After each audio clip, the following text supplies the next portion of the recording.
Okay, we're going to talk a little bit. We've gone over 3 stances. We're going to talk a little bit about foot positioning. Now, just like with boxing, you hear boxers say, oh, you have to stay on the balls of your feet. Stay on the balls of your feet. It gives you your movement. You can move better. Kind of the same thing as far as is for shooting, goes for shooting. You don't necessarily have to be directly on the balls of your feet, but everything kind of comes into play, from your center of gravity, where your hips are placed, how your shoulders are, and foot placement is a big one. You never really, unless you're in a very unconventional shooting position, you don't want your feet to be wider than shoulder width apart, because it's your base. That's your center of gravity right there, your hips. So if my feet are way out here, I have no balance. If someone charges me, or if I should lose my balance, I can't, I'm not going to be able to focus at the task at hand. I'm going to be worrying about trying to catch myself or break my fall.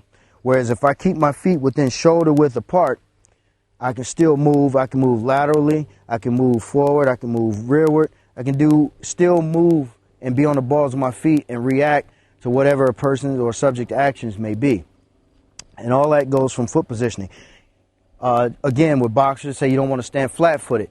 The only drawback to the isosceles is you pretty much are flat-footed. And again, which takes away from your center of gravity and your balance. If I'm standing flat-footed, even if I'm shoulder width apart, it only takes a little bit of pressure for somebody to come up and shove me and I'm off balance. But if I slightly bring that foot back, bend them knees, my center of gravity has changed just by that little bit of movement. Now I can bend with with them, or I'm able to counter. So those are the things. But foot positioning should never really go unless you're in an unconventional shooting stance.